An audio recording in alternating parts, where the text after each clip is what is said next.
Thank you, and very nice having you with us, Alfonso.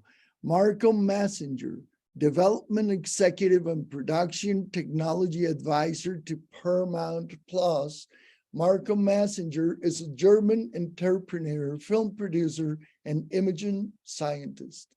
Always wandering between technology and content, Massinger track records includes both science and innovation topics like array imaging and machine learning for mobile reconnaissance, cameras and lenses for photography and reality applications, as well as production of some award-winning films.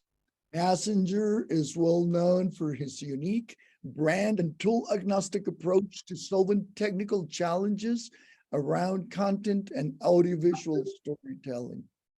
For his contributions to the motion picture industry in general and cinematography, along with his ongoing commitment to education as a guest lecturer at various universities, film schools, and other leading educational institutions around the world, he has been named an associate member of the American Society of Cinematographers.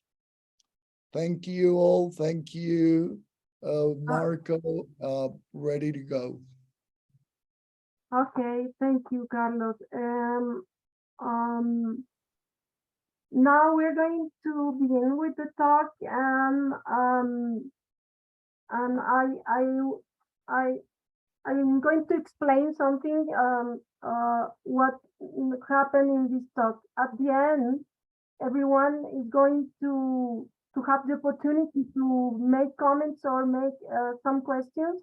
That for the moment, I'm going to ask everybody to turn off your camera to make easy the communication, and maintain your microphone off also, please. I'm going to begin with Edward Lachman, and I wanted to ask you, how did you begin with this with the EL system, and how do you think about this monitor system to have the zone, the color zone in a film, in a shoot? First, I want to thank IMAGO and their technical committee for letting me present this to them, and that they embraced this. And this really came out of, like, it's really crazy, like 50 years ago when, I was still shooting film. I was trying to understand, like, how do you balance a negative? Like, how you could have detail in the shadow areas and detail in the highlight areas, and you could be consistent in your exposure. So that's the evolution of it. And I used to use a Polaroid camera like this, and I had a chart in the back. It was black and white. It was a 3000 ASA film, but my gaffer, who is smarter than I am, made a chart so I knew whatever ASA I used, what stop it was correlated to the Polaroid film. And then I would write on the Polaroid, black and white Polaroid film, where my exposure was for that stop. And so I kept that as a record, and I could be consistent if I came back a day or a week or whenever to relight something, but also to educate myself about how to balance the negative. So that was the evolution of this idea of creating. And I referenced really the idea of what I learned in photography, Ansel Adams' zone system. So, where you could keep detail in either the highlights or the shadow area, where do you place the exposure? So in the digital world, because I'm an old guy, when the digital world came in, it was like, oh my God, like, how do I judge exposure? I got to go to a DIT. That's my job to figure out what the exposure is and how I'm going to create light. And I don't even know if I can trust what the monitor looks like. So I went through this whole process and I said, well, look, the standard for any photographic medium, it could be 18% gray. Sensors can be different between different camera manufacturers, but 18% gray is 18% gray. So I said, well, I'm going to work out a system which works off of 18% gray, which this chart became, an evolution of, where I use color, not in the sense of false color, but to mark where exposure represents and stops. So I have 18% gray in the middle, and then half stops on either side of 18% gray, and then it goes in one stop increments. And the thing that I discovered, to my amazement, is that the engineers in the digital world created something out of IRE, the international, and then I found out, what's that represent? Well, the International Radio Engineers is IRE, and they developed this from sound waves in 1895 when we didn't even have sound in movies. So I go, well, that's weird. How do I judge exposure on sound waves? So that brought me back to the idea of using the analog world to analyze the digital world. Oh, I'm sorry, I spoke too much. You're going to translate in Spanish. I'm sorry, I don't speak Spanish better. Do you want to translate? No, we are not going to translate to Spanish, but if there are someone that all right, well, understand something, could write to us by chat, and Carlos are gonna help us. But we are going to translate Alfonso to English. What, can I go on, or does he translate what I said? Please. So when I worked in film, the way I controlled the negative was with the ASA and the different film stocks, all right? Then the second way was the lab processing and printer lights, how I would create the contrast in the negative, all right? And then the third way was how we expose with our light meter. So when I came to the digital world, we're all kind of like beholding to the sensor. And, we have these two things, the waveform monitor and false color. Well, my problem with the waveform monitor is you have to interpret where the highlights and the shadows are. It doesn't map exactly what the frame is. And that's what this system, this EL zone system, and it stands for exposure latitude, not my name, but anyway. So what I liked about it was that it would actually track the exposure on, you would hit a button, and then you would see an overlay of these colors that represent the different exposures, overexposed and underexposed, and 18% gray. And then you could see exactly where the exposure was in different areas of the frame. Then the other problem, like with false color, the way it was set up, every camera manufacturer had their own interpretation of false color.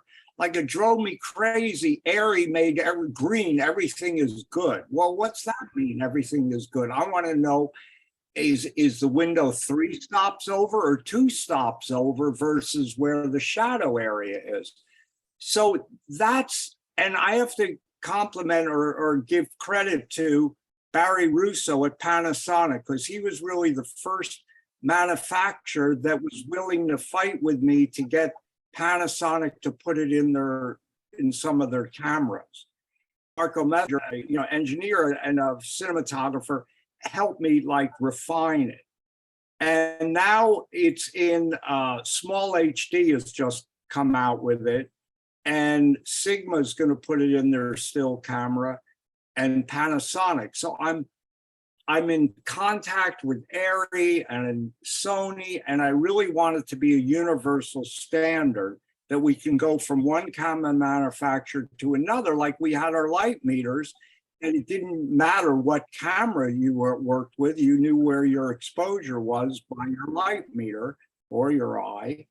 But of course, they don't want to change because they have engineers and they paid for the technology and they go, yeah, that's nice, but are we going to sell more cameras? So the only way we'll ever implement this, if people do embrace it, is by letting them know that this is something that would help us understand exposure the way. Now, it's true, our cameras really are our light meters today. So you say, well, why do we need this per se? Well, you might not need it, but there is an advantage, even if you light by eye or your monitor is set up so you trust your monitor. It's something you can come back to. You take a frame grab of the color mapping, the exposure over the image, and you can come back to it a week, a year, whenever, 6 months, and recreate the exact image and exposure that you had before. So that's the other advantage. There's another advantage that I didn't realize, because the more this gets used, the more I see the application of it. Now, the lab or the post house has a way of communicating to the cinematographer to say, look, your windows were red and today they're white. Bring the exposure down a stop. So it now gives us a chance to have a liaison, a dialogue with the lab. So that's kind of my wrap about it, my discussion about what it is. And I just did a film in South America, in Chile, in black and white film that I brought some clips that I think Ariana could bring up. And I'm going to try to share it because I made a mistake. All right. And I just used my iPhone and filmed the monitor, the black and white monitor that we use, that I have to give compliments to ARRI, made a black and white sensor for me with a large format camera. And the EL zone in their small HD. And do you see the image? Sorry. Yeah, this is a still shot. So you can see the window's red, so that's 4 stops over. And the white part is where I've lost any detail. And the green is a half a stop. And the darker green is 1 stop down. And the blue is 3 stops down. So, and the gray interface is 18% gray. And in the small HD monitor, they put the bars up so you can see the reference when you're shooting. Can we talk about a digital zone system, or is only a system to exposure? We were wondering if we can talk about a zone system as we talk in analog system, in film. Buenos días, buenas tardes a todos. I'm going to talk in Spanish and Carlos is going to translate to me because really I don't have my mind to talk in English. Carlos is going to translate to me. Estoy totalmente de acuerdo con Ed en la necesidad de controlar la exposición por parte del fotógrafo. Esto me parece básico y elemental, ¿no? Okay, Alfonso is totally agreed with Ed on the fact of exposure must be controlled by the photographer at the shoot. Y ese control de la exposición obviamente pasa por la exposición en la cámara y la iluminación de la escena, pero termina en la sala de colorización, en la construcción final de la imagen en los monitores. Okay, and that exposure control will of course go through lighting and camera work, but it ends up in the color grading at the post-production. La única forma que tenemos los directores de fotografía de mantener la estructura de la imagen que hemos creado pasa necesariamente por la exposición y el control de la misma, bien sea con los monitores de onda, con los histogramas o con cualquier otra herramienta, y terminarla en la sala de colorización teniendo en cuenta pues, todas las variables que intervienen en el proceso, que son muchas y muy complejas. Okay, the only way we have access to exposing are the different options such as false color, histogram, and some others. But the issue that arrives here is that we end up having to go through post-production at the color grading room, which is not the only one. There are many other situations or processes that are done to our material that will take effect on the result. La propuesta de tener un sistema de exposición con un false color muy sofisticado y que mide, como los fotógrafos lo hemos hecho en el mundo analógico, nos ayuda y nos hace entender mejor la mecánica de la exposición y controlarla mejor, ¿cierto? Cuando Ed's EL system zone is a great way to measure the lighting and the result on the shoot, and it helps us be better oriented as to what we're doing on the set. Cuando Ed propuso su sistema en el ITC, yo pensé que se podía dar una confusión a la hora de determinar y de relacionar el sistema de exposición o de valoración de la exposición de Ed con el sistema de zonas que desarrolló Ansel Adams. Por eso, digamos, introduje una discusión o quise introducir una discusión sobre ello para ver si definitivamente hay posibilidad de establecer un sistema de zonas tal y como se diseñó en los años 30, a finales de los años 30. Okay, when Ed proposed his EL zone at the ITC in IMAGO, Alfonso thought that there could be a confusion about the differences between analog and digital measuring and final results. And that's why he is bringing up this discussion. Porque el sistema de zonas de Ansel Adams es un sistema cuyo objetivo final es prever cómo se va a ver la escena que uno está fotografiando, cómo se va a ver en una pantalla o cómo se va a ver en un papel. So the zone system that Ansel Adams came up with in 1930s, the purpose of it was to see how the negative is shot and what it is going to look like at the final result for an audience, which is either on a screen or on a piece of paper. Y yo pensé que eso significaba establecer una relación entre la luminancia de la escena capturada por el negativo a través de la cámara y la luminancia de la pantalla de proyección o del papel positivo, ¿cierto? De tal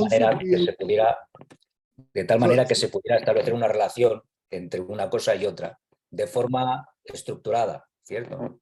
So what Alfonso feels is that there is a relationship between what is being shot on the negative and what is being the final result, which the audience is going to see. So he feels that the difference between analog and digital requires a approach that needs to be structured.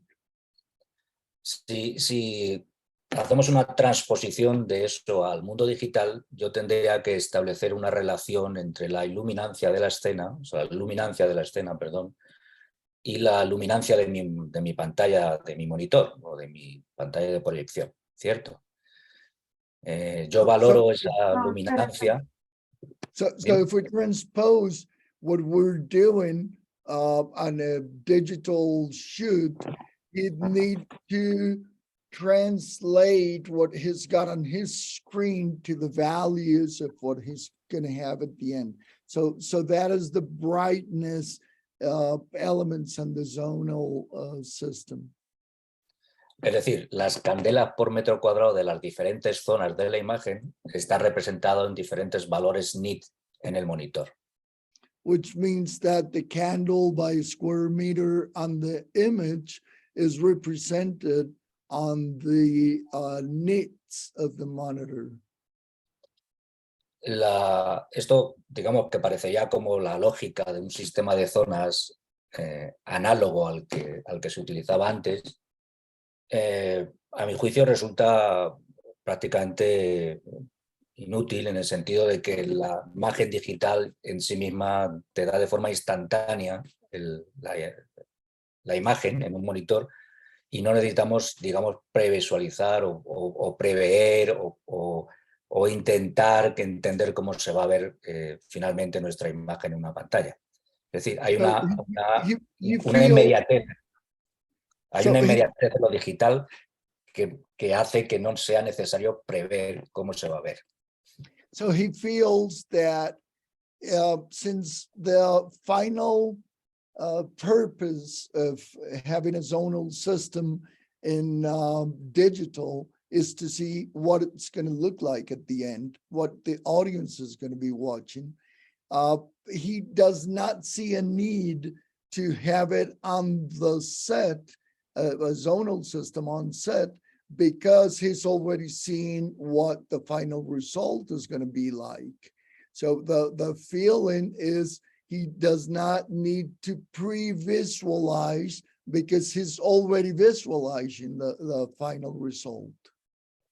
Y claro, entiendo que la cosa es mucho más compleja, evidentemente, pero esa complejidad lo que hace es que el fotógrafo necesite de herramientas muy precisas para exponer y de que el fotógrafo esté presente en todo el proceso para poder llevar la imagen finalmente a lo que se decidió. It's such a complex situation that it would require the photographer to have different resources to expose exactly as he wants. But not only that, it will require him to be all along the process till the very end of the final result to make sure he accomplishes what he had in mind when he photographed the scene. Con la condición de que el control del director de fotografía termina en la sala de colorización, porque después es prácticamente imposible tener un control de cómo el espectador va a ver las imágenes que uno ha creado. And the situation is that usually the photographer will finish his work on the color grading process, but he does not have any control after that, which means that he's not going to be absolutely in control of the final image. Obviamente hay muchos televisores, muchas tecnologías de visualización, muchos fabricantes y muchas formas de ver la imagen en la actualidad, lo cual determina que es prácticamente imposible tener un control de cómo el espectador lo ve. So many different brands and so many different ways to watch a final image that it's practically impossible to control what the audience is going to watch. Y hablando del sistema de zonas de Ansel Adams, yo me pregunto realmente si la gente más joven que ya se ha educado en el mundo digital tiene alguna necesidad de reconocer este sistema o de haberlo visto, de utilizarlo de alguna manera, porque el sistema es excesivamente rígido, requiere de una estandarización muy grande para que los procesos sean realmente controlables, cosa que no cuadra bien con el digital. When we talk about Ansel Adams' zone system, Alfonso wonders if the new generations that have been formed in the digital system would have any need or would have any knowledge even to use it because it's such a rigorous and difficult system to understand if you were not brought up or grown up with the system, that if there is any use for it. Yo creo que ese sistema no cuadra bien con la inmediatez y la plasticidad del mundo digital. He feels the system does not go along with the immediacy and the plasticity and the different media that the digital world has to offer. At this point, I would like to ask Marko, despite what Alfonso is saying now. Yeah. Okay. Why cinematographers are always looking for how to monitor our images in the most precise way possible? Right. But could I answer? Because he brings up some good points, and then Michael can. Of course, of course. Yeah, I bring up the intellectual part about what the zone system is, but there's an important factor, and that factor is our system is based on IRE, and the difference between exposure in the analog world is it's logarithmic, which means if you go from 2 to 2.8, you have to double the amount of light. The problem with IRE is it's linear. So you go from 2 to 2.8 to 2.8 to 4, it's always the same amount. So that's why it makes it much faster. Someone doesn't have to understand the zone system, but now you're using your camera as a light meter. Plus, you can go in and light a set before the camera is even there, and you'll now have something that matches what your light meter, which doesn't happen with IRE. So for me, it's a much quicker way to expose, because now you can immediately see where the detail is going to burn out in the highlight or the shadow, even without a light meter. So actually, the points you bring up reinforce the idea of at least how I'm able to use it. But I give it to Michael. What you think? Just a minute, I agree with you. Estoy de acuerdo contigo, pero yo tengo una pregunta. ¿Qué pasa cómo está distribuida esas zonas si yo estoy grabando en un formato RAW lineal, como puede ser el de Sony? Igual Marco me contestan a eso. He agrees with you, Ed, on your point, but he's got a question. How could we use that zonal system if he's working with in RAW on a camera like Sony Venice? Lineal. All right, Michael, I'll let Michael get in there. Marco. No se puede desmutear. Unfortunately, I was muted by the host. So hello to all of you. Thank you very much for having me. I think it's a very interesting topic. Like Ed and myself have been on the stage at Camera Image roughly a year ago, last year, November. And we were actually asking the audience what they're exposing with. And I would say half of the auditorium was people of the age of 40 or lower. And the surprising factor was over all the audience, probably 80% of the attendees still use light meters. So this was first a big surprise to us. Second, it made us very happy because that means the old craftsmanship in cinematography still is a thing, and we're not just like judging off our screens. And then we thought, yeah, hey, that is the perfect match with the EL Zone system, because essentially you can have, if you were talking in an HD screen, full HD screen, you have essentially 2 million spot meters with you, because you get a spot meter information for every single pixel in your frame. And I think there's a point in what Alfonso says. With digital, you immediately have the actual result in front of you on the screen. Your director has it on his monitor. You have it in your viewfinder. But at the same time, you also have the challenge of many people still not using very sophisticated technical tools like waveform, like vector scopes. The most popular exposure tool on set, if you go through all kinds of scripted and unscripted narrative and documentary, but also let's talk ENG content that is created, is at the moment false color. And I think the first thing that is enabled by the EL Zone system is actual communication, because it's very, very challenging to communicate from set to set, like how a histogram looks. Of course, you can send screenshots and whatever. And I think it's a very valuable tool if you're getting very technical.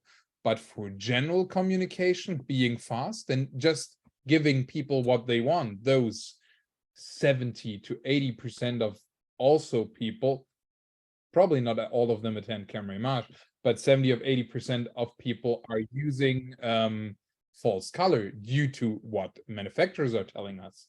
So when we're probably leaving our bubble of IMAGO and probably also of the other associations, but just go down to the owner operator out in the world shooting corporate films, to the student from an average film university. I think the false color world is very big. False color is very strong. And the question was, as Ed pointed out, why should we live with false colors?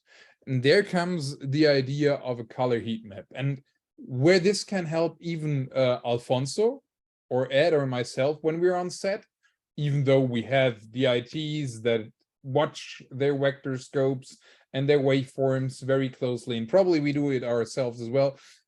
I think it's interesting because essentially, if you bring an iPhone to location scouting and tech recce and take a picture of your set, you could actually pull a EL Zone system already there. You can already see what is the weighted available light situation in your location.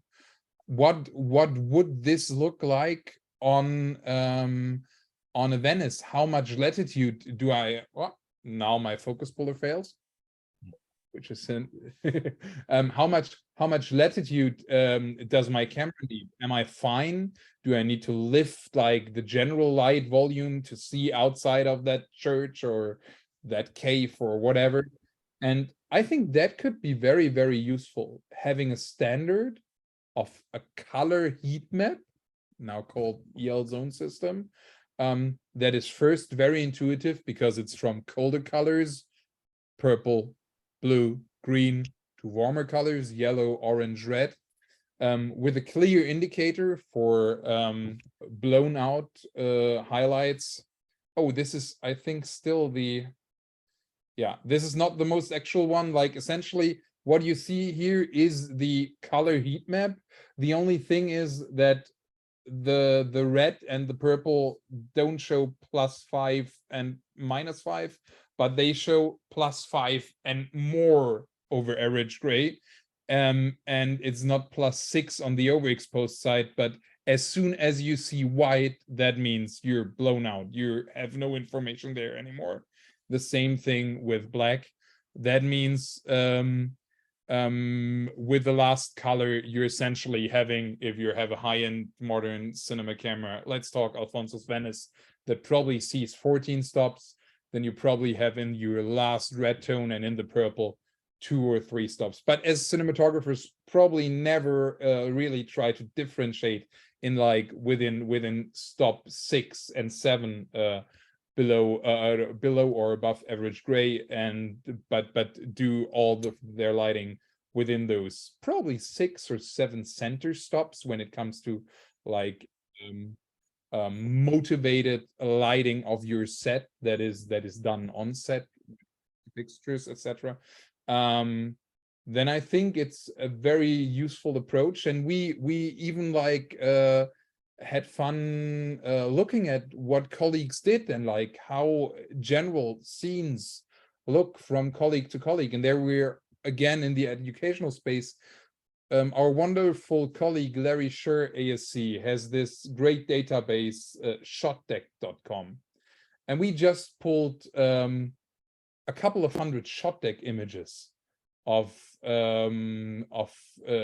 similar scenes. And we just used EL's sound system to compare how different cinematographers light actual similar scenes.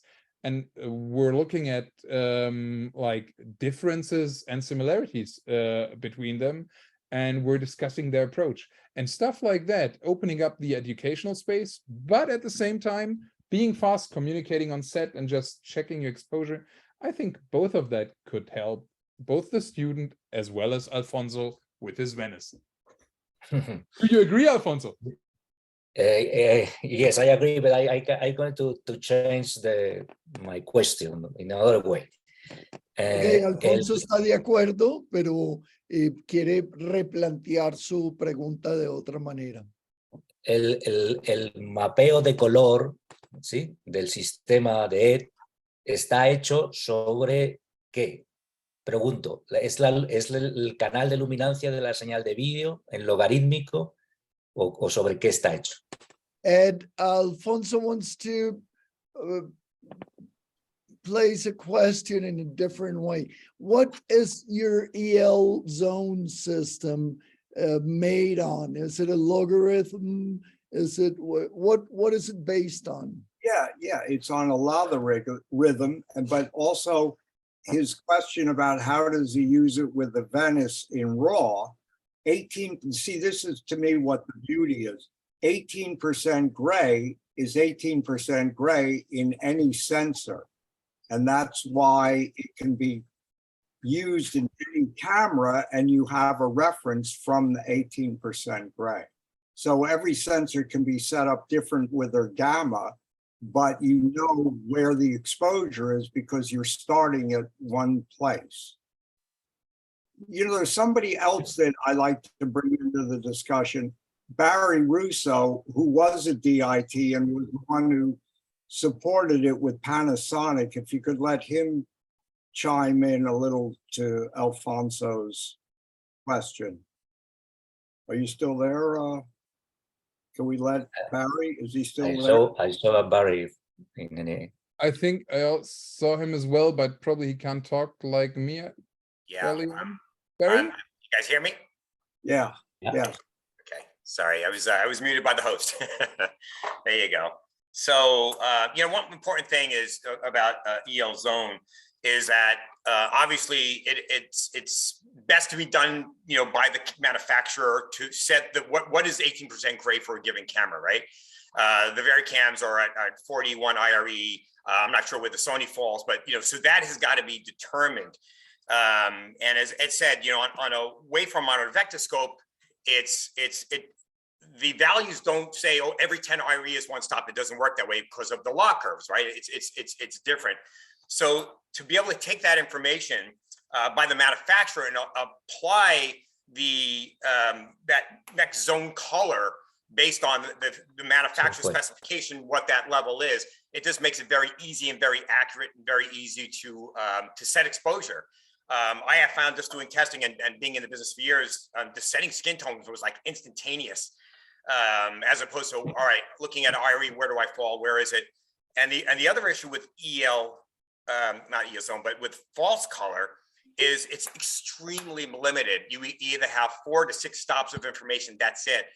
I have false color in the VariCams. I have no idea what I'm looking at. It's so all over the place and so limited.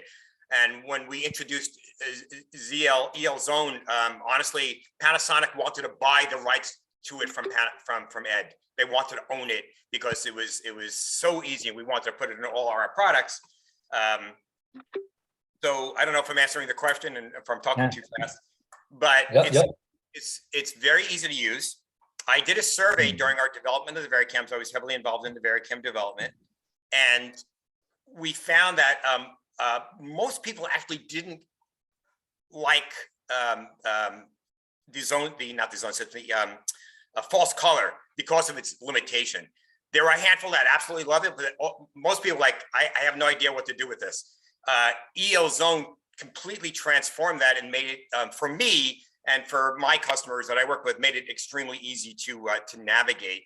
And also, I'll say that on the forums when we introduced it in the VariCam, people were so excited about this and were raving about how easy it is to use and how simple it is to look at.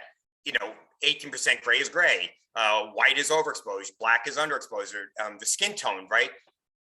It's just very easy to set and very easy to navigate, very easy to use. And I found I get very consistent results. So I don't know if I answered the question. It's Sunday morning, I'm a little tired, but. No, si quiero entender que el gris 18% está puesto en la curva logarítmica que proporciona el fabricante. He'd like to understand if the 18% gray is set at the logarithm curve that the manufacturer provides. I will say we did that in the VariCam. Yeah, that is the best case. Yeah. That is what Ed is also going for with all the other camera manufacturers. We have it working within Panasonic for quite a while because Panasonic was the first mover there, and customers like it. Ed was kind enough not to sell it out to Panasonic, but keep it open for the rest of the world, even though probably would have been economically a more interesting choice. But honestly, like, the other manufacturers still take time. Some already agreed. Ed can probably name the ones that will join down the road, but Sigma, for example, Panasonic with probably some of their video focused still cameras. And the question that is up to debate here, if is it based on on a logarithmic scale? Yeah, it should be. That it was also the challenge of the implementation into the small HD monitors, because where does small HD, the actual sensor, sometimes even as a trade secret classified sensor response curve from a certain Sony, a certain Red camera or whatever, that could be challenging. They have some of that data, they interpolate some other, the third is done via measurements. But also one thing, you could even pull an EL Zone system colored image from a Rec 709 non-lock base. This only it's probably still as valid as false color and at the same time more intuitive. But of course, if you have a linear base data, let's call it a JPEG from ShotDeck, yeah, what we did, then of course your range is very limited because you can calculate yourself. 8 bits and linear doesn't make room for all the colors we have on scale. But it still gives you some indication, and I'll try to see if I can pull up an image, how things look if you pull everything from a linear signal. But I would just hand over to Ed for a second, because I'm still trying to make permissions work on this computer. Would say is small HD has that information from every camera manufacturer. So when you plug in the small HD monitor to a Sony, an Arri, or a Red, it will know what the logarithmic information is, and they're accurate. Obviously, I think it would be better that each camera has it, so not every, you're not always going to go out with a small HD monitor, but now you could go out with a small HD monitor and see the system work. So they've assured me that they have that information, and that's how they were able to do that. And it's not based, Red has this thing, Geo, whatever it is. But again, you go back to them and you talk to them, and it's based on IRE. It's not based on analog way we expose. Sí, yo estoy totalmente de acuerdo que el sistema AIRE pues es una cosa que pertenece al mundo del vídeo de hace muchos años y que obviamente no es una herramienta para los cinematógrafos, ¿no? Yeah, he agrees that the IRE system belongs to the video system many years ago, and it's not a tool for cinematographers. Pero me sigo preguntando, y yo creo que para Barrio, para Marco, y es, yo estoy interpretando los colores desde una señal, desde el canal de luminancia de la señal de vídeo que sale de la cámara. He's still got the question of his interpreting the video signal that comes out of the camera, if that is a result of it. O sea, el color de Ed está poniendo en color los valores de luminancia de la escena que se obtienen del canal de luminancia de vídeo. Ed's colors are putting on the screen the same values that are being put on the screen by the video signal. Well, yeah, that's what I'm trying to do. In other words, I also did something where it's a dark color, a light color, a dark color, a light color, because when you look on the monitor in the viewfinder, I want you to be able to see the difference. So I did the overexposure in light colors and the underexposure in darker colors, but there's always a separation between one stop and another stop being light or dark.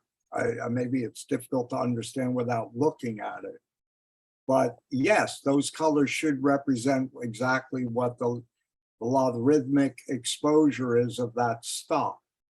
And the reason I did half stops on either side of 18% gray is because the face is the most important thing for me.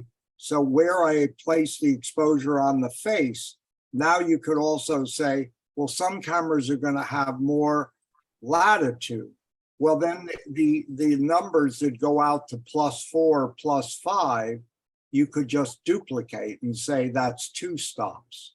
That's complicated, but I'm just saying, I don't want to put too many colors in because then it gets confusing what you're looking at. I don't know if that answers his question totally, but that was the intent, was that the colors absolutely represent what the exposure would be on a light meter. It's very easy to remember the colors. Yeah. No, but I think it's not only about the colors. I think Alfonso is mostly relating to like, where does he get his data from? Honestly, I think Small HD figured it out quite well for many cameras. Probably not for all perfectly, because as Barry pointed out, it's not the same IRE value for every lock curve, for every different flavor of lock that a certain manufacturer would probably apply. So reverse engineering from a screen standpoint is an impressive achievement by itself. even though, of course, it would be the better choice to have it implemented in cameras and according also be responsive what to use, because otherwise you also have a big opportunity for human error, because of course you have to tell the monitor what the camera actually inputs, and if it's because the monitor by itself not necessarily knows, is that what I just get a very, very dark lock signal, or is this what I just see over HDSDI? Is this a Rec. 709 signal? Because in the end, both could show identical values, just showing a different, completely different exposure of a scene. So therefore, due to human error and all that topics, having two menus actually being identical, so your input knows what the output sends, is just one reason to build it into cameras, and that's why Ed is so happy that Barry made Panasonic follow this path. Just to show you how you could reverse engineer things. Something we built, actually, our friend Michael Schottner built a Blackmagic designed DaVinci Resolve implementation of the EL Zone system, which is not publicly available yet, but there is, I think, a plugin from Color Labs AI that is actually doing the identical thing. But I think probably Blackmagic Design will also include it themselves down the road. Here you see what happens if you have a Rec. 709 output with no knowledge about the camera. Of course, we know what Lawrence shot it on, but we just assume no knowledge about the camera, and we just took the 18% that was there in the image. So it even works for post-produced content, no matter if it's a JPEG, an image, if it's an image, a painting, whatever, something that was quantified in a digital way can be interpreted as EL Zone system. Probably not the way you've seen it on set, but it still works. And here is a short look. This is absolutely like beta, but this is how a Rec. 709 EL Zone system would look. And here you can even see like small numbers minus what minus how many stops this actual footage or this actual position is, because we built it as an overlay for fun. So you see the tendency here. You won't see extreme values. This is due to the fact that this was an 8-bit Rec. 709 source. Therefore, there is not this latitude that you would generally find in a log signal that you know how to interpret. But you see, you can still get a relatively decent glimpse of how the general exposure concept of those scenes was. And you could actually use that easily, like how I did and with some students in Germany, to discuss lighting and cinematography over different scenes. And you could just throw every footage in you have, even if it's like not the original camera footage, and you probably don't know the camera or the film stock it was shot on. So as an educational tool, it works on set, being fast and agile. It works quite well, as Barry pointed out. And being precise, it works as well if you have access to the original sensor response curve and the way it is implemented on Panasonic with manufacturer implemented by themselves. It's also a check on that box, and then it gives you the accuracy every spot meter can have. And the only thing you're bound to is the honesty of a manufacturer. Yeah, honestly, that was also a topic that we discussed. We thought about expanding the EL Zone system to 20 stops. But then you get very, very interesting topics, because in toggling on and turning on the EL zone system on a camera then would instantly show how many stops this camera could expose if you would turn it on an extreme contrast ratio environment. So this would actually mean all pans down for manufacturers, because there would be no room to lie, because at some point there would be no differentiation between two tones, and at some point there would be clipping, and this would be the instant dynamic range test for every camera. But we learned no manufacturer liked this idea because they don't like to be compared to each other. Everyone mentions, and probably not amongst their cameras, as many manufacturers mention improvements over dynamic range from sensor generation to sensor generation. Sometimes this is true. Sometimes it's probably up for debate. But yeah, that is why we kept it to ±5 stops, with then with the last stop including everything above and everything below, and then just an indication for clipping at some point, because 10 stops every manufacturer of a high-end digital cinema camera should resolve, and they in fact do if it comes to their log or raw signals. And probably one more thing that is wonderful in that regard, I mentioned, Carlos kindly mentioned that I was doing a lot of consulting for different projects, and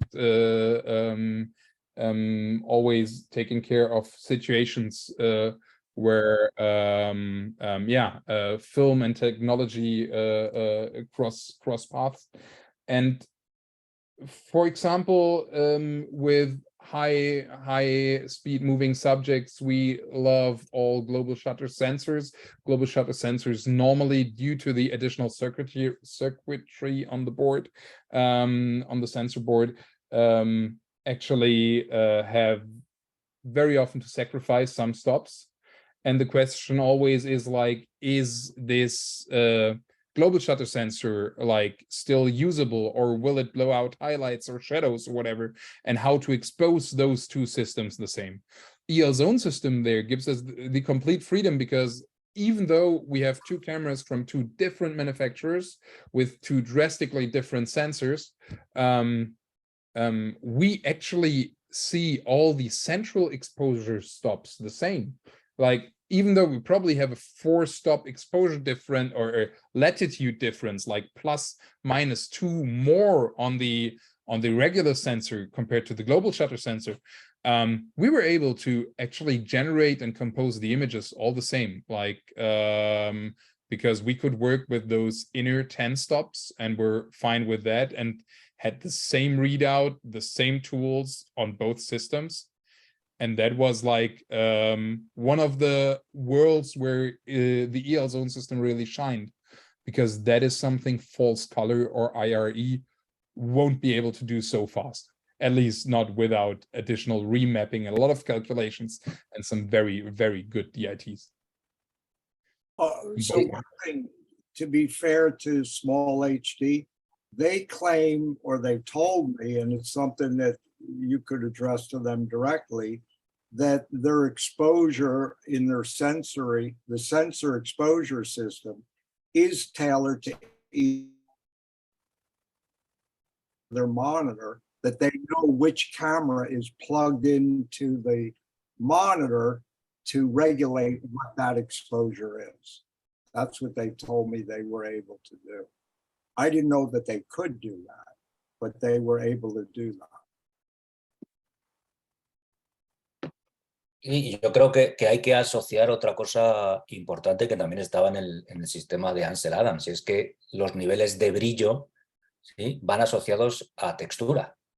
And there is something else that we must take into account of Ansel Adams' zonal system, which is the brightness and the flares, and those levels must be associated to texture. Right. Eso quiere decir que yo puedo tener 5 stops por debajo de mi gris 18%, Y en una cámara puede tener más textura que en otra. And that means that a different camera can have a different texture, even if Right. both are 5 stops under. Right, that's true. Dependiendo del ruido. It Dependiendo all del depends ruido. on the noise that each camera has. Well, Uh, that's all true. Oh, Sorry, Did you- just a minute to welcome David. And maybe Carlos, could you present David for all the people? well, Sure maybe thing. what we could do is, because you brought up a good point about black and white. I shot a film in Chile in black and white, and it was the first movie I used the EL zone system, and it was a real advantage for me to adjust the exposure to get the quality of the black and white that I was exploring. So maybe you could show another clip. Yes, I'm trying to do it. David Stump, ASC, has been working in motion pictures and television production as a director of photography, as visual effects director of photography, as visual effects supervisor, and as historiographer, including both live action work and 2D to 3D conversion work, earning an Emmy Award, an Academy Award for Scientific and Technical Achievement, an IMAGO Technical Achievement Award, and an International Cinematographers Guild Award. His credits include projects like Little Fires Everywhere, The Morning Show, The Happy Time Murders, American Gods and Mortals, Quantum of Solace, Flight Plan, Fantastic Four, X-Men 1 and 2, Into the Blue, Garfield, Batman Forever, Hollow Man, Man and Honor, and many more. Thank you, David. Thank you, David. Welcome. Thank you. There is the image of. All right, so here's a situation where I'm in this elevator, and we came back to this elevator on the set with different characters, and that was in the Astera. So I could adjust the Astera different times for different characters to get the same kind of, range and exposure. And so, above it, you see the chart is above, and you could then place the exposure where you want it. Maybe you could show a moving one. Yes, I'm looking for. Wait, just a minute, please. Sure. We have. Well, maybe we could, all right. Yeah, this one's good. This is like,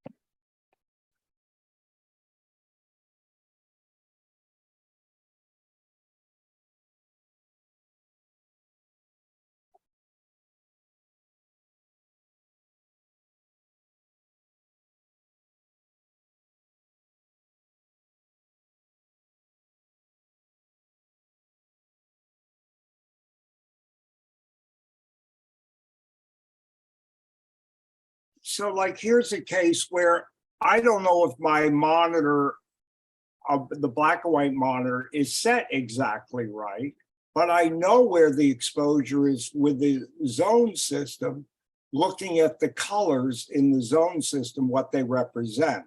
So that's something else that, we don't always have the ability to regulate exactly where we want the monitors to look like, which was always my fear, that someone's setting up the monitor and it isn't exactly what I'm getting. So this is another way to check what you're getting. Y ese control de la exposición, ¿cómo se extiende al flujo de trabajo que llega hasta la colorización? Alfonso wants to know, how does that exposure control extend all the way to the workflow that goes up to the color grading? Well, if I'm going to believe that green is a half a stop down or dark green is a stop down, obviously that's going to carry all the way to the post. And like I said, if, you know, like a daily timer, when I'm sending in the dailies, if the windows are red, I know I still have information, but if they're white, I don't. So I, you know, again, it's another way to communicate to the post house where my exposure is, that I know I can bring the window back or not. But yes, they should absolutely be consistent. What I'm seeing on the monitor in the zone system should absolutely be the same as in the post process. Let you know what you're keeping and what you're throwing away on set. You might look and see a lot of black on the EO zone and say, wait a minute, I want more detail here. And to be able to add a light or do what you need to do there on set and not try to fix that in post. The same with the highlights. If it's white, it's gone. There's no detail there. Do you want that? So maybe, oh, you know, this is white here. Let's bring that down a little bit, right? So it just makes it very easy to let you know what you're going to keep and what you're going to throw away. When you get into post, you're in that range of where you want it to be in terms of exposure and the detail. Does that make sense? Yo voy a aprovechar a Carlos porque esto no lo sé decir en inglés, pero yo fui siempre un entusiasta del sistema zonal y siempre he expuesto pensando en el sistema zonal, pero la complejidad del digital con diferentes curvas e incluso diferentes posicionamientos del GIS al 18% en las diferentes cámaras, ¿cómo se adapta el sistema a todas estas posibilidades que me pueden estar dando muchas más zonas por arriba que por abajo, no sé? Okay, Adriana says that she is a fan of the zonal system, but she is got a question about the complexity of the different digital systems, including cameras and monitors. How does that adapt to a real 18% gray when there's so many different digital systems that will not tie to each other? I can answer. In the case of small HD, they have to recognize every law curve that comes in through the SDI metadata. If it's a Sony, it will know on the S-Log1, S-Log2, S-Log3, what is the 18% grade for that, and it has to apply a scale based on that particular sensor's gamma to that scale, right? So if it's ARRI, let's say ARRI adopts it, it would have to identify ARRI's C-Log. You know, the Panasonic V-Log, it has to know what those values are based on the manufacturer's levels set, right? For everyone has their own curve to optimize the image for that given sensor, right? Everyone has their secret sauce. They want to get the most out of a sensor. They're all different because they're all different sensors. So small HD would have to understand and know all of those, reading the metadata, or unless it's a manual set. I haven't played with the software yet. I think they have a beta out now. But that would be the concept behind that, because that is very important. Doing it by the manufacturer, Panasonic created in collaboration with Ed to create that zone scale, apply that scale to our law curve. ARRI would have to do the same. Sony would do the same. And in the case where small HD has to do all of them and recognize all of them and have all of those tables built in for that given law curve to apply the EO zone correctly. That's very important, obviously.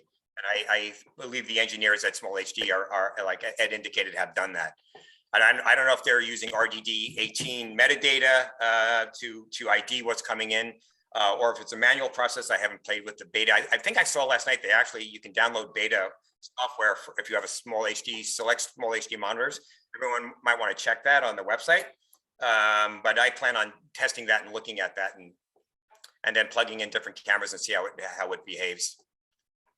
You know, would it be all right to open it up to some questions? I saw my EIT from Chile just come up, Yeo, if we could let him in, because he's using it now on another production. Yes, Yeo, okay, he could speak Spanish. yes, I wanted to hear David before to open the Q&A section, because he entered before, after, sorry, so Yeah. I will give you the word to you, David. This is a table that I've made for all of the log encodings that I could find that tells me what 18% is when you read it on the waveform monitor as 709. So when you can read your signal as a 709 signal out of your camera, assuming a vanilla 709, log C, for example, is a gray card should read 38.354%. In Canon log, it should read 32%. In Canon log 2, 39%. Canon log 3, and so on and so forth. And for example, Barry, Panasonic Vlog, middle gray is set at 42.128%. So this is important to know when you're using a waveform vector scope, and this is the knowledge behind what Barry was talking about when they have to understand all of the log curves for the different cameras. This is my chart of real world luminance levels relative to the luminance levels of the different media that we have to deliver. I should just leave that up there for a minute so people can grok it. Dave, I love your But charts. in the real world, we have 1.6 billion nits of real world light level from 0 to 1.6 billion. We divide that into the three kinds of human vision: photopic vision, which is cones; mesopic visions, which is the overlap between cones and rods; and scotopic vision, which is rod vision. And of all of that amount of light, we have the chance to record dynamic range of 48 to 0.024 nits for standard dynamic range cinema, 100 to 0.005 nits for standard dynamic range TV, and for high dynamic range cinema, 108 nits to 0.0001 nits, and for high dynamic range TV, 10,000.005 nits. And for those of you who have seen 10,000 nits on a screen, it is exhausting. Okay. To me, the task is that you have this enormous amount of dynamic range in the real world, and you have this tiny piece of dynamic range that you can capture. And the zone system is about allowing you to decide which part of this dynamic range you can, any small part of it you can capture at one time. And therein lies the art.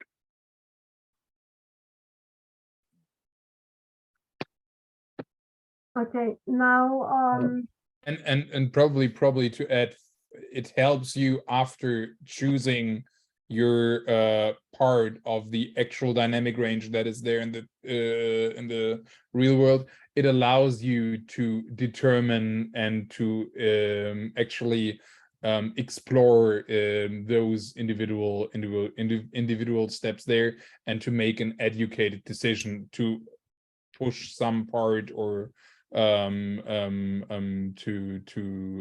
lower some part. Yes, Oye, hay otra pregunta And- interesante en el chat que pregunta qué ocurre cuando el rango dinámico se modifica por el valor de ISO. This is You're a muted, Carlos, you're muted. Okay, that there is another interesting question in the chat that is asking what about sensor behavior and dynamic range shifting while you change ISO values? Well, the sensor behaves the way the sensor behaves as you change the f-stop and you present it with different amounts of light. What doesn't change as you present it with different amounts of light are the two ends of the sensor, full well capacity and zero photons. And of the two, full well capacity is the one that we're most often concerned with, because when you overflow a photo site, one of the photo wells, that's all the exposure it can get. It can't get any wider. When you open up the stop, you just overflow more of those photo sites. So it's not that the dynamic range of the sensor changes. It just, it's that you oversaturate more or less of the photo sites on the sensor, and you affect that threshold where things are near saturation a lot more with more light. and in At the fact, bottom end of the, and at the bottom end of, continue, David. go ahead. Okay, And and then the idea is that that thing that changes. We mentioned before that the one chart wasn't quite correct with white and black being plus and minus 6, but white and black being actually the points for clipping or no photons registered anymore. So actually those levels would probably step down or move up if you change the ASA, because the sensor won't change. And probably the amount that is red in the image now probably doesn't extend for 2 stops or 3 stops anymore, but it's probably only 1 stop or half a stop of range, the last stop on the scale that shows there's data left. Because, and what you could even do, like an image that is absolutely feasible, you actually open up the aperture quite crazy, and there's just and push ISO quite crazy. It could be that you only see plus 2 or plus 3 stops, because you're so on the extreme on the sensor side. So it could be that you have orange and then clipping. This is totally feasible, and therefore it probably it doesn't affect the EL zone system in the way how it's working, but the EL zone system can give you a clear indication when this overflow happens, and can in theory adapt also to the fact that you're like misusing a sensor in the case of like pushing ASA too much, and therefore shifting your full dynamic range to the minus and negative stops. Yeah. The only way to influence full well capacity on a sensor is by changing the electronic support of the sensor itself, by changing the capacitance of some of the functions on individual photo sites. Just changing the ISO as a dial setting doesn't change full well capacity or the bottom end of the sensor. It just changes what you do with it when you log it. And once again, here is one point that's the reason to have manufacturers include this into their cameras. Some manufacturers try to, let's say, cheat physics, and they are quite successful with that. There are things today like temporal noise reduction, things that all of your cell phones are using today. And especially with stuff like that going on, actually having more photons or seeing more photons than you actually could grab in a certain amount of time on a certain amount of hardware from the real world, because you're grabbing, you're exposing 360, 720 degrees. That is stuff phones already do, even for video. Just look at what Apple does. But that is also stuff that some cinema cameras already do to gain more dynamic range. Temporal noise reduction is a thing. I won't name manufacturers here, but you can all do your research. And especially when you do that, it becomes much more of a guessing game for every like third-party software or screen vendor to accompany that, because that becomes more and more crazy. And there's the simple way of just averaging between consecutive frames, but there are even more sophisticated methods with AI down the road where things can really be impossible to reverse engineer. There is a new camera this year that actually spends half of its accumulation cycle taking a black frame, a noise readout frame, and comparing that to every frame that it takes.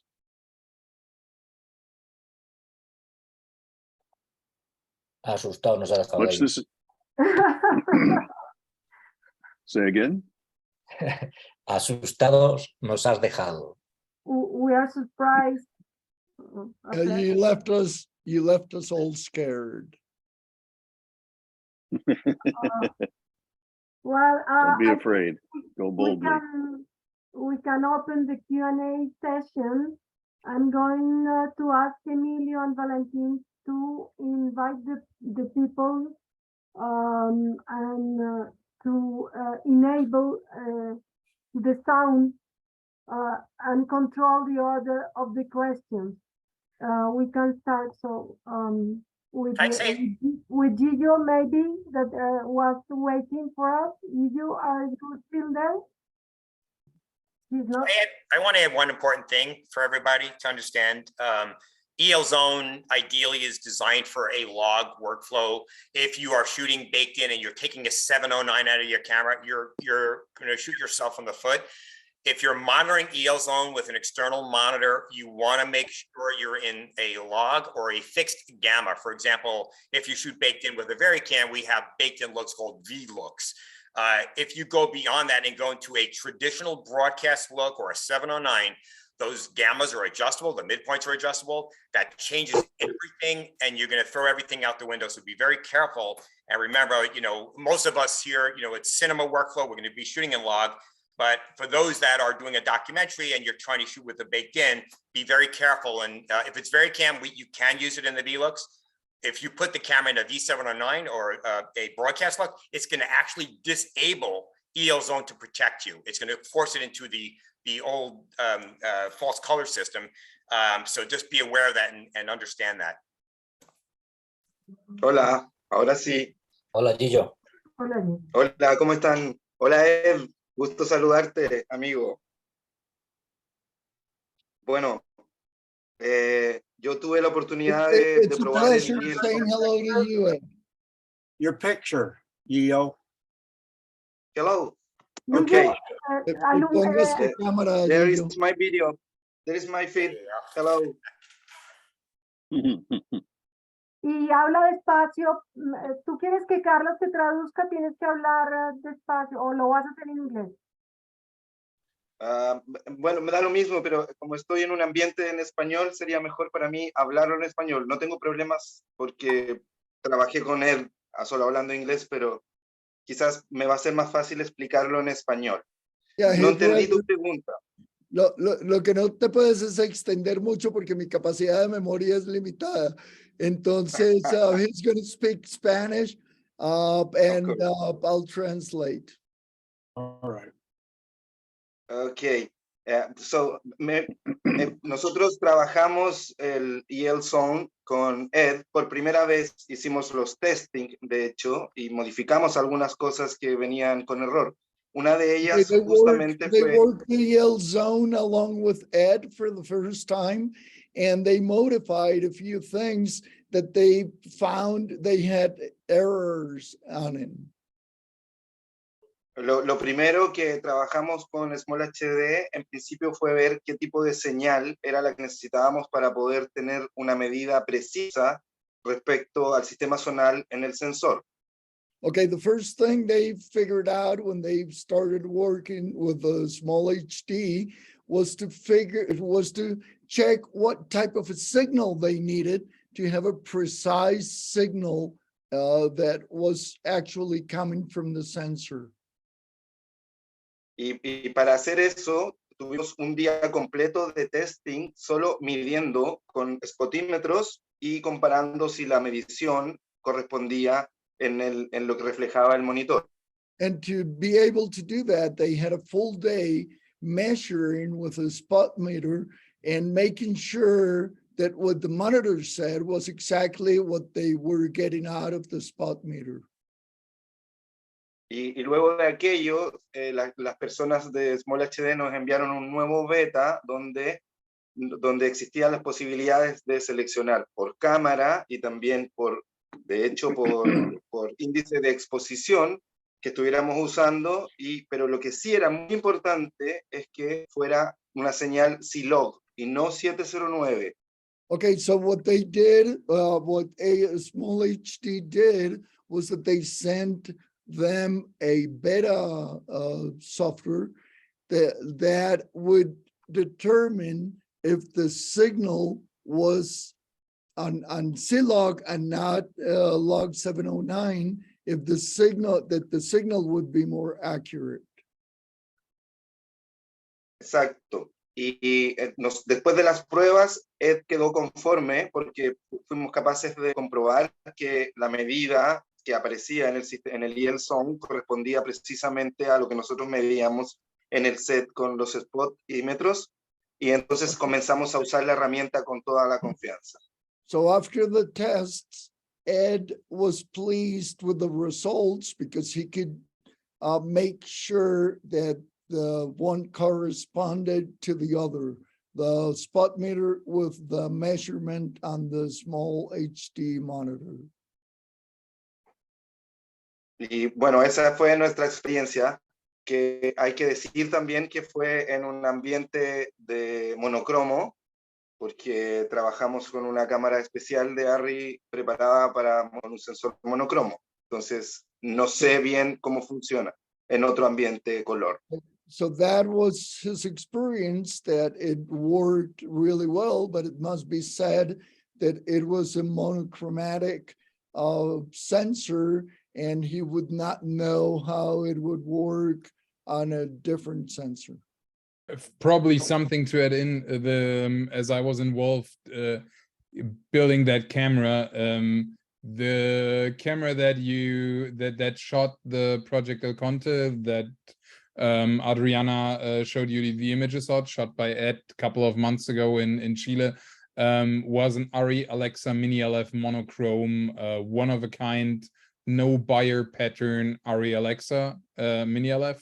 So the camera posed quite some challenges for the crew on set, because just for your amusement, the camera didn't even know herself that she was a monochrome camera, and still tried to interpret in her own its own camera data as color. So as soon as you shifted the white balance, you actually got a colored image, because it didn't it thought it was just like black and white content supplied by the sensor, but not a black and white sensor by itself. So due to this early prototype stage, also the log C wasn't log C as you're normally used to, and therefore all this manual tweaking was required. This is nothing that that in some regard was the fault of Small HD, but that's just the challenge with a probably never in production. As to my knowledge, ARRI will keep the camera for ARRI rental, and it will be rental only. This was due to a one-of-a-kind first time use ever a prototype camera that was used for that project. So all excuses here on Small HD side the colleagues did a tremendous job making even that crazy camera work, and also compliments to Yiyo and his crew to getting that done in Chile in a very short amount of time, because I know how late we shipped those cameras to you. Sí. Bueno, la cámara la enviaron en una semana nada más.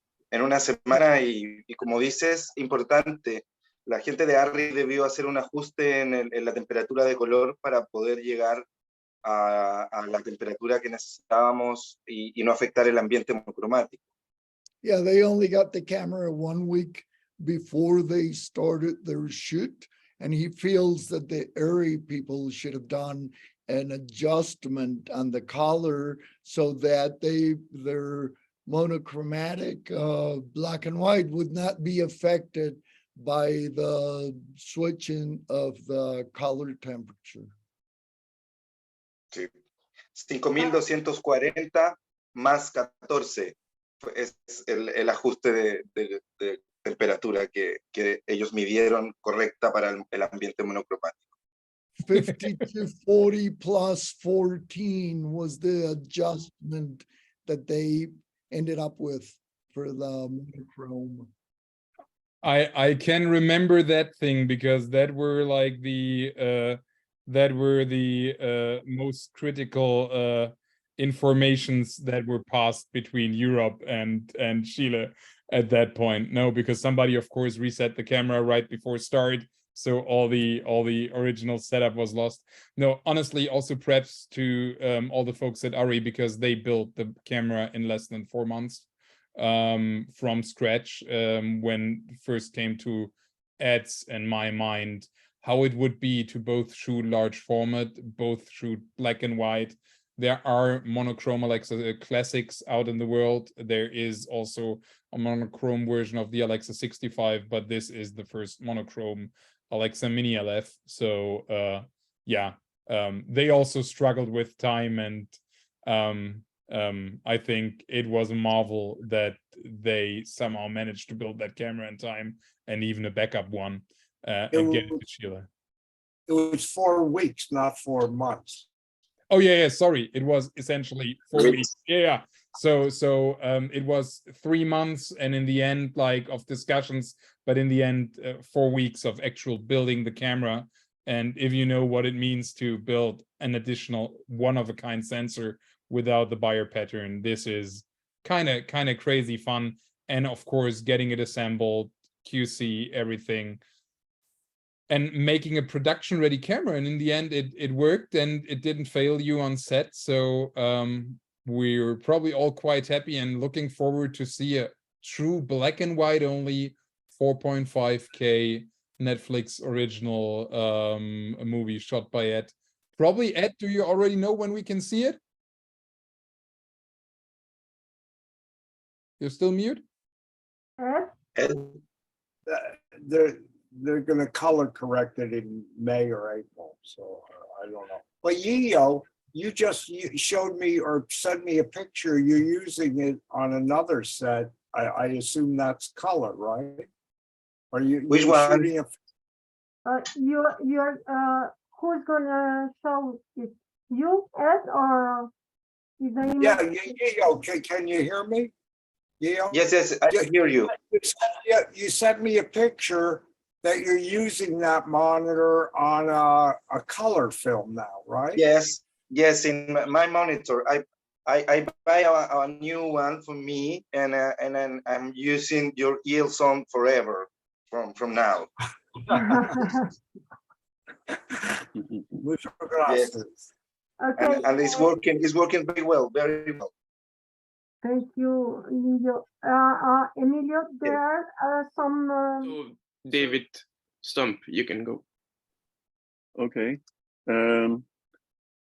I discovered in the last few years one of the most disturbing discoveries that you can make as a control freak cinematographer. And that is, you've all seen it and observed it, that not all light meters give you the same reading from the same material. Who's seen this problem? Probably everybody has. So I'm going to share my screen, and then I'm going to show why. So light meters are now little tiny handheld computers that compute from these values. N is relative aperture, T is the exposure time, L is the average scene luminance, S is the ISO arithmetic speed, and K is the reflected light meter calibration constant. When we finish and when you go out into the world, get in touch with your light meter manufacturer and find out what K constant they use, because people use K constants all over the map. They give you 15%, they give you 18%. It is very confusing if you're trying to do zone systems, so know your light meter. Carlos, Yes. Hi everyone, thank you. ¿Puedo hablar en español y que me traduzcan? sí. Vale. Al principio de la charla, Alfonso ha dicho algo que me parece muy interesante, que es la comparación con el sistema de zonas de Ansel Adams para saber cómo va a quedar la imagen final. Alfonso has said something that is very interesting to Carlos. That is the comparison between Ansel Adams' zonal system with EL zonal system. Hasta ahora solo se ha hablado de cómo nos puede servir este sistema para saber cómo hemos expuesto y utilizarlo como lenguaje con distintas etapas de la producción de la película para hablar sobre nuestra exposición. Okay, so far we've only talked about how we can use this new system at Lachman's as an exposure system to see what we got and how it can go on the different processes of a film. Pero una de las cosas que me parecen más interesantes del sistema de Ansel Adams es saber cómo se va a ver eso en las pantallas finales.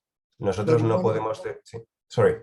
One of the things that he finds most interesting of Ansel Adams' system is that it allows him to know how that is going to be looking or how it's going to look on the final projection on the screen. Entonces quería preguntar a Ed y a todo el mundo que haya utilizado esto, ¿cómo se asegura de que realmente los valores a los que están exponiendo van a significar unos valores inequívocos en la imagen ya no logarítmica, sino preparada para el display, sea DCI-P3, Rec 709, etcétera?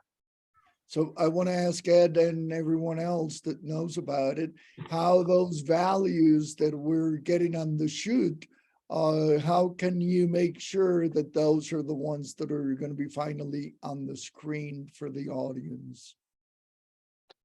Thank you. That is most likely due to your pipeline, due to the people you work with and your control over it. Like that is something all cinematographers always fight for, having the final say and be involved until post. Unfortunately, this is not always true. Doesn't matter if it's commercials or serious to this point. In many places, it happens that the cinematographer is not finally consulted. In fact, I think having I think a lot of the part of Ansel Adams systems having a pre-visualization and understanding of how your image will turn out and where the original zone system worked beautifully, I think a lot of that is covered by screens these days. Honestly, your viewfinder gives you probably more accurate expectation of what you'll probably finally end up with than your imagination was able back in Ansel Adams times. So I think that part is probably something that is already taken care for by having instant readout through all our sensors and even in film cameras these days with video outputs. But I think the other part that really intrigues me the most is having it as a very specific guidance tool. Like I'm not drawing anymore on paper, like which part of the image I wanna have raised a stop or two, but I literally take a screenshot of my monitor and take my phone and just like circle notes and say, yeah, this red here should be green. That means, or this red here is please -2 stops because I want it tighter and closer to the red of the rest of the image, or I want this bluish tone in the yellows because I want that to punch through and be stronger there. And I don't have to draw the image myself anymore. And I have very, very specific readout, and I don't have to measure every single spot with my spot meter. But I have everything on my output, as has everybody else, and even my gaffer. Like, he grabs his 7-inch and looks at it, and we're talking the same language, and we have an instantaneous understanding. Like, and it's not like, are you sure? Did you already measure? Yeah, I measured like left side, right side. What are you exactly talking? In the middle of the ground, like which of those 5 protagonists we have there in this studio scene?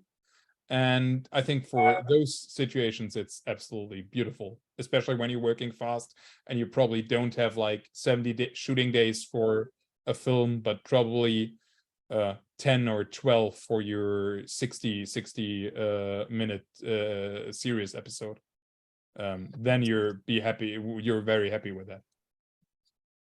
Yeah. Well, I'll let you go. No, go, Alfonso, you go first. No, yo estoy completamente de acuerdo con Marco. Yo creo que la inmediatez del sistema digital invalida gran parte de lo que era el sistema de zonas de ensalada, me parece. Yeah, Alfonso totally agrees with Marco.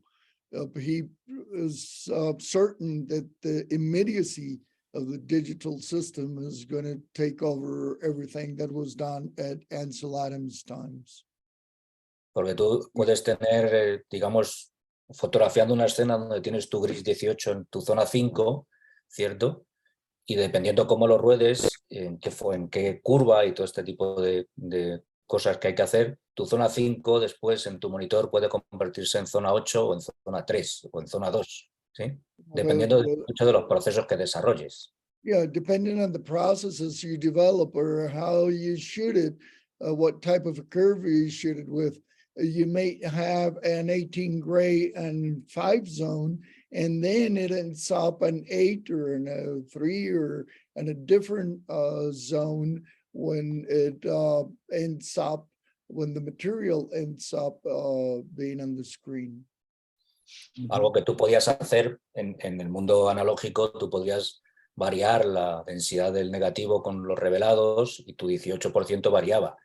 Pero something you used to be able to do with the negative, which you could change depending on the development of the negative, and your 18% gray would change. Pero la capacidad de transformación de la imagen digital actual sobrepasa de lejos lo que hacíamos en el analógico. Yeah, but the digital image nowadays is so easy, and there's such a large capacity to change the values that it's way more than what we used to be able to do with the analog image. Por eso yo creo que lo que necesitas es, digamos, la exposición que quieres tener, la que necesitas para tu atmósfera, y luego hacer todo el seguimiento y la supervisión del flujo de trabajo hasta la colorización. Es la única forma de garantizarte que lo que tú quieres de la imagen va a estar finalmente en una pantalla. The only way to guarantee what you're doing is checking very well what you're doing on your shoot, and then following up all the different processes until you end up with a final print or final result. All right, so what you bring up, Carlos, and what Alfonso touched on is exactly why I did this, or why I did it 50 years ago. It's because when I go into the color session with the director for the final, I want to know that there was detail in the window. I want to know there was detail in the shadow. So if he starts crushing everything, I can say, no, that isn't the way I exposed it. So that's why it's so important that to have dailies that look like what you're doing on the set, because directors get married to what the images look like that they're editing with every day. And that's why it's important that they don't do things in the editing room that aren't the way you want it to look, because then you have more of a fighting chance with the director in the post process, that they don't try to change everything. But that's exactly why I did something like this, is because I want to know where the information is in the negative, so then I can try to moderate that when I'm in the post. Claro, pero la cosa también es complicada porque si tú, por ejemplo, estás exponiendo y lo estás exponiendo sobre la curva logarítmica, cuando vas y estás grabando en un formato RAW lineal, por ejemplo, hay que hacer muchas pruebas para saber que cuando tú vas a revelar ese RAW en ACES, por ejemplo, cómo es la transformación que se hace de los valores de tu exposición a los valores que te aparecen finalmente en una pantalla con un proceso, por ejemplo, como ACES. Yeah, Espera, no Alfonso, está muy you largo. said Ok, dale. perdón, Adriana. No, quería decirle a Alfonso que te diera Sí, tiempo. que sea un poco más No corto disparara. cada pedazo para que mi memoria no falle. But Alfonso was mainly saying that it's a little more complex than that, because it all depends on how you're exposing. If you're doing a linear or raw shoot, it all depends on that, how you're going to end up with a result that is going to be trustful for the post-production process. Is that right, Alfonso? Did it cover everything you said? Yeah, más o menos, sí. Ponía el caso concreto de trabajar exponer en logarítmico y grabar en RAW y abrir ese RAW a través de ACES y cómo se ve en un monitor y cómo haces la transcripción.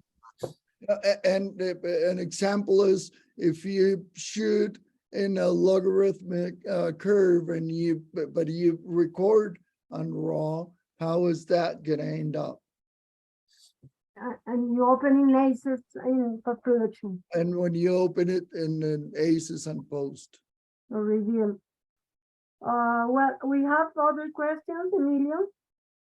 No, for the moment, there's nobody. So I would like to say something. I shot a film where I was a second assistant cameraman to Ed Lachman in 1984, and I would watch him write every single T-stop. He'd draw the scene, and every single shot he'd go and he'd say T 2.8, T 4, T 1.8, and he'd never shoot a shot without writing every single T-stop on all the different areas of the frame.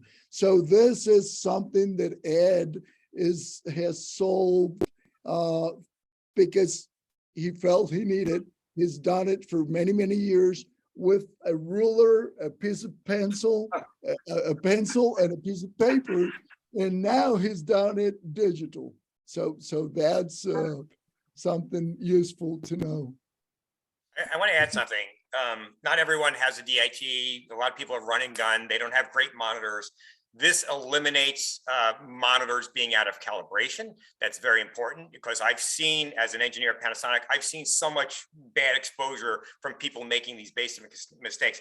Also, we've all been in a situation where we're out in the sun and I can't see, am I judging right? The colors don't lie. So when you see those colors show up on the screen, you can nail your exposure and know you have it in a very safe place that you can have something really good to work with. It's not going to be under, it's not going to be over. It also lets you know what you can hold. Dave was talking about how much light we can hold in a sensor. What do you want to keep and what do you want to throw away? EL Zone makes this really easy to do. I love that. I'm not selling for him, but as an engineer, and just working with cameras my entire life, this is a no-brainer. And it's a really simple, very easy to use system and very easy to remember what the colors are. Gray is gray, white is overexposed, black is underexposed. Do I want to add more light there? It's starting to turn purple. Oh, I got a detail now. Okay, I'm good with that. Or I want more detail. So it'll let you skin tone, dark skin tone, light skin tone. Do you want to be half up, half down? You have those half stops up, below and below. Even if you're off, you're only off a half a stop, you can tweak it. Say, oh, I thought it would be this, and you get back in post, you can make minor tweaks. So it's very easy to work with. And I just want to just end with that because it's a very simple system and it's very easy to use. And I do hope other manufacturers do join it. I'm sorry, Ed wouldn't sell it to Panasonic, but there you go. And that is probably the point where we enter the interesting world. Other manufacturers adopting it. That means your still camera from another manufacturer, your GoPro, all show the same reads. Like imagine a GoPro or another action camera being tiny, probably not even showing ±5, but probably only ±4, because there are only 8 stops of true dynamic range. But within those 8 stops, it looks identical with just then white and black as you read out on a sophisticated Panasonic VariCam, or hopefully some other offerings from different manufacturers out in the camera manufacturer space. And that is really beautiful, like especially if you have multiple cameras on set on big shows. I can absolutely see this going in high-end live productions, where you have like high-end cinema cameras mated with very specific other stuff and probably a drone or whatever. All of them exposing the same and probably checking, because I just have to remind all of you, ISO, ASA ratings weren't so true only 10 years ago. I can just tell you about people testing very sophisticated and sometimes not so sophisticated and figuring out that 320 ASA on the first digital cinema cameras were in 320 ASA, at least to our light meters. So also in that regard, it really helps to find a common baseline and have a common standard over all manufacturers that is not prone to actual let's say dumb false color systems in monitors that don't know what exact signal the camera is sending out. And as David kindly provided to us, and I would assume many of you screenshotted that slide, those differences are very significant. We're talking significant differences even within one single manufacturer. Just looking at like C-Log 2, C-Log, Canon original C-Log, S-Log. I can't name everything that David put up there, but even within a manufacturer, this makes a difference. So imagine what happens if you're putting your high-speed camera and your drone next to your main unit in one production, and probably shooting the same stuff 3 days later because they're shooting the stunts or whatever after the main unit finished. And therefore, I think EL's own system is wonderful. And today, Ed has his screenshot on his iPad and probably circles what was important to him, but doesn't have to draw rectangles on his booklet anymore. And the great thing, he can share it immediately with everyone in the team. So hopefully you share the thought of that. And if there are no further questions, I think we can call it an end and think of all our families and again, we are, yes, we are coming to the end of this first IMAGO talk. I want to thank the speakers for sharing all their knowledge with us and for taking the time this Sunday to be here. On behalf of IMAGO, I want to invite you to the next talk, which will be about the future of cinematographers regarding the creative role in the cinema and TV shows.